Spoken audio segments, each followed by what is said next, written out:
Bismillahirrahmanirrahim. Assalamualaikum warahmatullahi wabarakatuh. Salam semangat anak-anakku semuanya.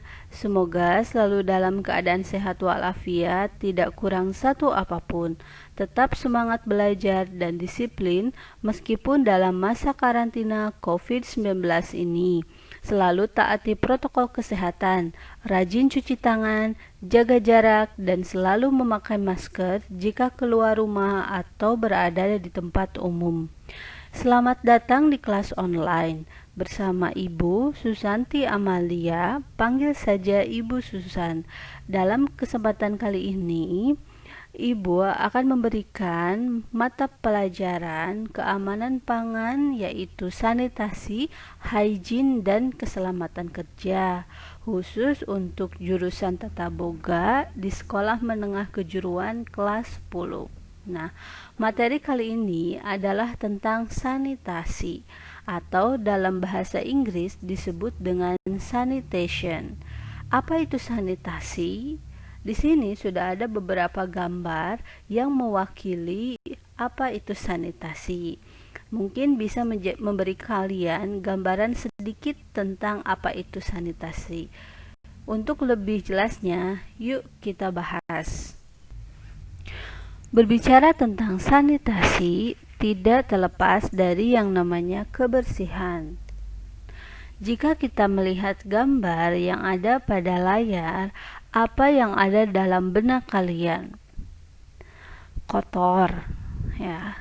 Di sini terlihat di pinggir jalan itu banyak sampah berserakan. Dan jika kita lihat lebih detail, sampah yang ada itu kebanyakan dari sisa-sisa makanan.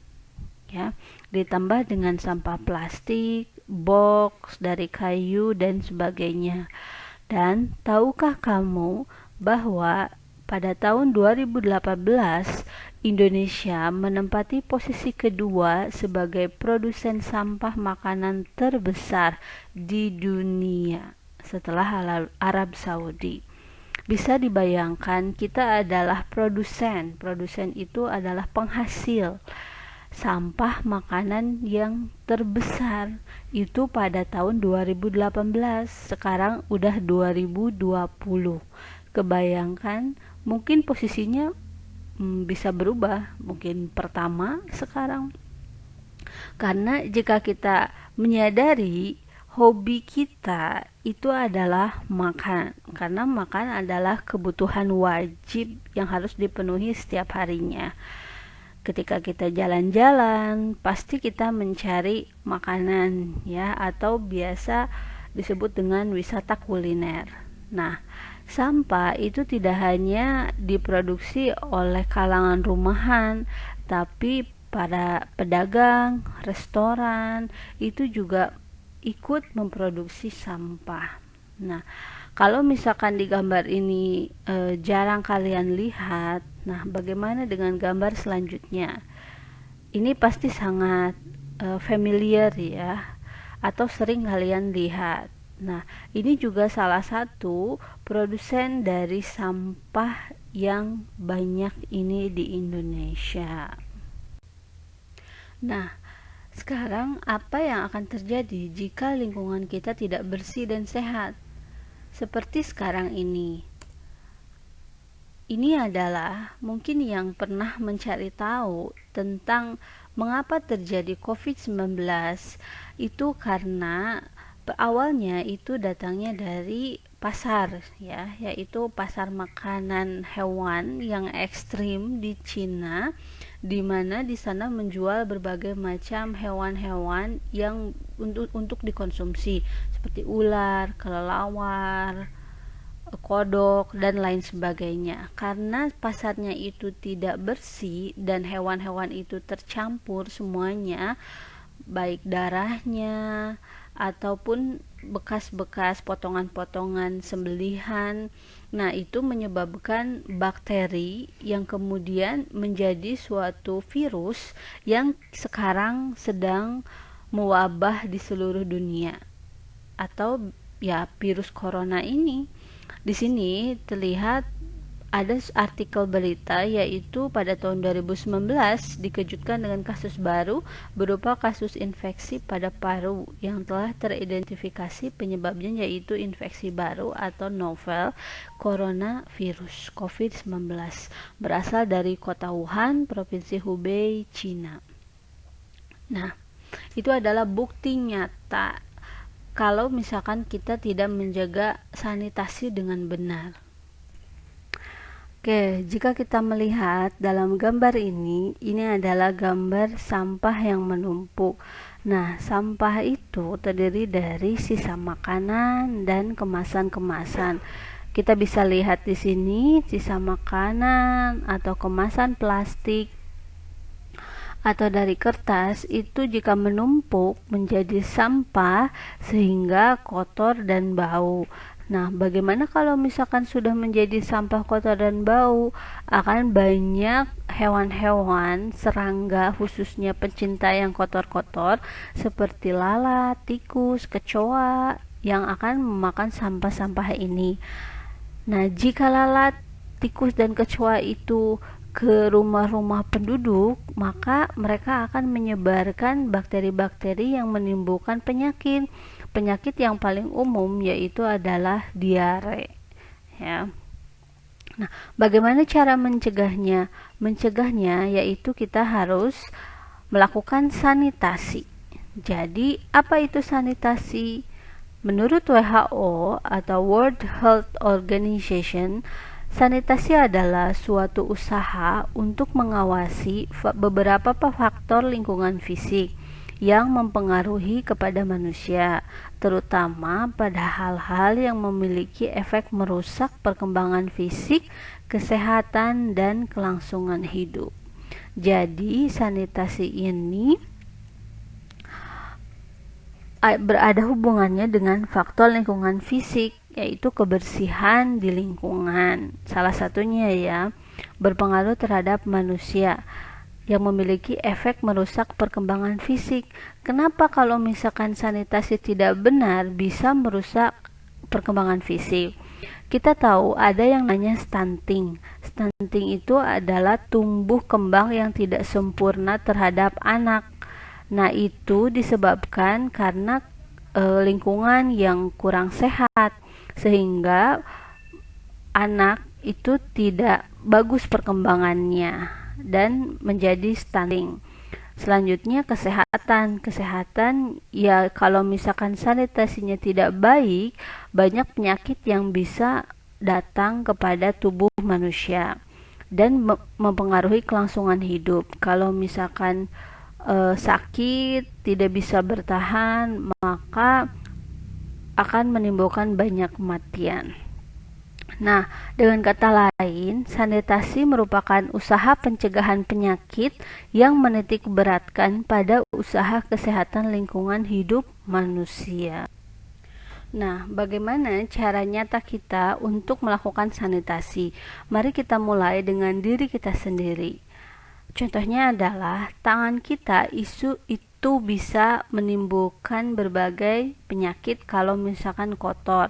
Di tangan kita itu banyak bakteri-bakteri yang bisa menempel ya, apalagi di kuku-kuku. Jadi kalian harus rajin potong kuku. Kalau misalkan udah panjang sedikit itu harus dipotong, jangan sampai panjang dan hitam, itu di dalamnya banyak bakteri. Nah, bakteri yang bisa dihasilkan oleh tangan kotor, kalau misalkan kita memakan sesuatu dengan tangan kotor, itu pasti banyak penyakit yang bisa timbul. Salah satunya yaitu diare, tipes, dan banyak macam lainnya. Makanya kita harus rajin cuci tangan yang benar dengan menggunakan sabun, apalagi dalam masa pandemi COVID-19 ini. Selain cuci tangan, ada yang namanya dengan protokol kesehatan, yaitu kita harus jaga jarak atau social distancing dengan orang lain. Kenapa kita harus jaga jarak? Untuk menghindari terjadinya penularan. Karena COVID-19 ini ada yang namanya OTG OTG, yaitu orang tanpa gejala. Jadi orang tersebut itu sudah positif COVID-19 tapi tidak menimbulkan gejala apapun sehingga bisa menularkan kepada yang lainnya. Nah, itu yang berbahaya. Makanya sekarang jangan terlalu banyak berkerumun dulu. Kita harus taati social distancing agar pandemi COVID-19 ini cepat berakhir. Selain dari jaga jarak, kita juga wajib memakai masker. Kenapa kita wajib memakai masker? Karena virus, khususnya COVID-19 ini bisa tertular dari droplet. Droplet itu percikan pernapasan. Contohnya nih, misalkan kalian bersin, itu kan pasti ada percikan-percikan yang dihasilkan, yang dikeluarkan dari mulut kita atau hidung kita. Nah, itu namanya droplet dan itu yang bisa menyebabkan orang lain tertular. Makanya kita wajib memakai masker, ya. Masker itu gunanya ya untuk melindungi kita dari droplet orang lain atau misalkan droplet kita sendiri sehingga tidak menularkan kepada orang lain. Nah, selanjutnya adalah kita harus makan makanan yang sehat dan bersih. Jadi, kalau membeli makanan, perhatikan kebersihannya. Jangan sampai makanan yang kita makan itu bisa menimbulkan penyakit dalam tubuh kita. Nah, itu adalah salah satu cara sanitasi yang paling sederhana yang bisa kita lakukan pada diri kita sendiri. Jika tadi yang Ibu bahas adalah tentang sanitasi diri pribadi, nah sekarang bagaimana dengan sanitasi lingkungan kita? Ada 5 prinsip sanitasi. Yang pertama yaitu water supply. Water supply adalah penyediaan air bersih atau air minum. Nah, apa saja? Yang pertama, pengawasan terhadap kualitas dan kuantitas air. Yang kedua, pemanfaatan air. Yang ketiga, penyakit-penyakit yang ditularkan melalui air. Yang keempat, pengolahan air. Dan yang kelima, cara pemeliharaan air. Prinsip sanitasi yang kedua yaitu refuse disposal. Refuse disposal itu adalah pengolahan sampah. Nah, apa saja? Yang pertama, cara atau sistem pembuangan sampah. Yang kedua, peralatan pembuangan dan cara penggunaannya. Yang ketiga, pemeliharaan alat pengolahan sampah. Prinsip sanitasi yang ketiga yaitu adalah food sanitation. Food sanitation itu adalah pengolahan makanan dan minuman, meliputi pengadaan bahan makanan atau bahan baku, penyimpanan bahan makanan, pengolahan bahan makanan, pengangkutan makanan, dan penyimpanan makanan. Prinsip sanitasi yang keempat yaitu insects dan rodent control. Nah, ini adalah pengawasan atau pengendalian serangga dan hewan pengerat. Nah, untuk ini kita harus memperhatikan dan menjaga kebersihan agar hewan-hewan seperti serangga-serangga yang kotor seperti lalat, nyamuk, kecoa itu tidak ada, yaitu dengan cara bisa menyemprotkan insektisida atau melakukan fogging. Nah, prinsip yang kelima yaitu adalah keselamatan dan kesehatan kerja K3 atau Occupational Health and Safety. Nah, apa saja? Yang pertama, tempat atau ruang kerja, pekerjaan, cara kerja, dan tenaga kerja atau pekerja. Ini juga harus diperhatikan. Kenapa termasuk ke dalam sanitasi?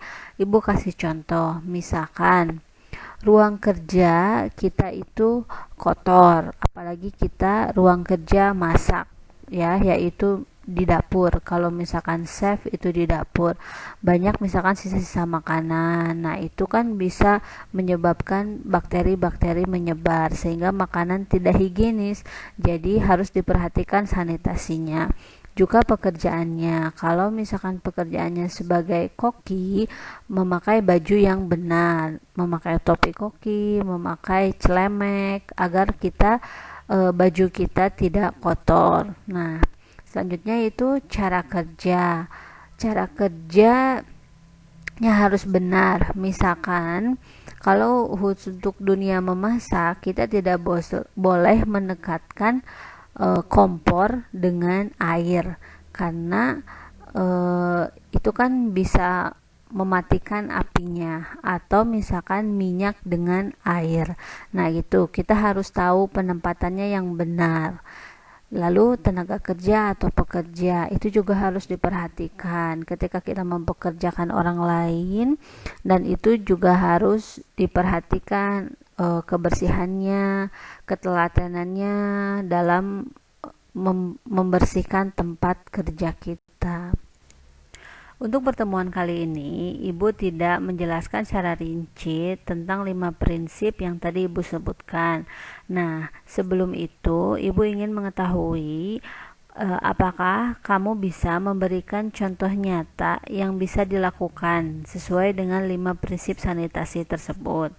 Yang kedua, menurut kamu, apakah manfaat sanitasi itu? Nah, silakan jawabannya bisa dijawab langsung atau ditulis lalu dipoto kemudian diupload. Nanti Ibu akan berikan link yang bisa kamu isi. Ya. Untuk pertemuan pertama, Ibu cukupkan sekian. Semoga pertemuan kali ini bermanfaat. Ibu ucapkan terima kasih atas perhatiannya. Wabillahi taufiq wal hidayah. Wassalamualaikum warahmatullahi wabarakatuh.